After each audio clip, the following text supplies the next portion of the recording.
जय श्री कृष्णा। अहोई माता की जय हो। आइए जानते हैं अहोई माता की कहानी के बारे में। अहोई माता आखिर कौन सी देवी हैं, इसके बारे में सबको पता नहीं होता।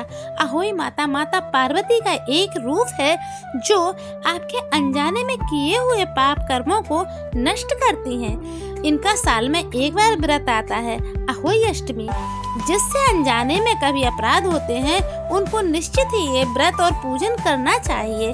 अहोई माता की कहानी इस प्रकार है। एक साहूकारनी थी, उसके 7 पुत्र थे।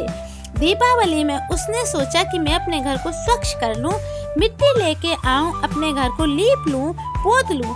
तो वो एक मिट्टी की खदान पे पहुंची। वो अपनी कुदाल से मिट्टी ले रही थी कि उसकी कुदाल से एक स्याहू का बच्चा घायल हो गया।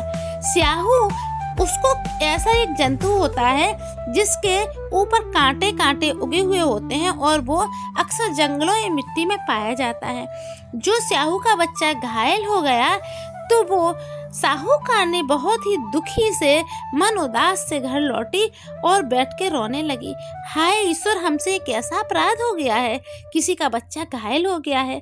जब स्याहू की माँ आई तो उसने देखा उसका बच्चा मरा पड़ा है।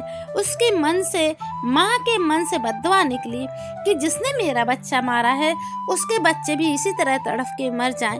इधर साहूकारनी के 7 बच्चे धीरे धीरे मृत्यु को प्राप्त हो गए। साहूकारनी तड़पने लगी, विलाप करने लगी, हे माँ, हमसे कौन सा अपराध हुआ है?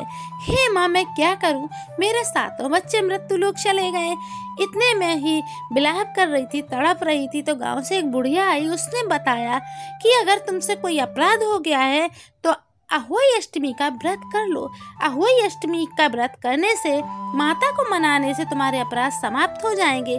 उसने अहोई अष्टमी का व्रत किया और अहोई माता को मनाया और उसके 7 पुत्र पुनः जीवित हो गए।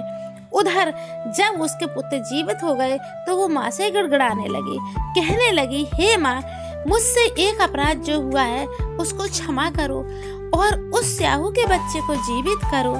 माँ ने उस स्याहू के बच्चे को भी जीवित किया। साहूकारनी अहोई माता से क्षमा याचना मांगने लगी, कहने लगी, हे माँ, माँ का हृदय यही होता है। माँ से कोई भी अपराध हो जाता है उसकी संतान दुखी होती है। माँ की एक दुआ उसकी संतान को सुखी रखती है। हे माता, जिस भी माँ से कोई अपराध हो आप उसे क्षमा जरूर करना। मेरी आपसे यही विनती है, जैसे आपने मुझे क्षमा किया, जैसे हर उस निरपराधी को क्षमा करना जो अनजाने में अपराध करता है।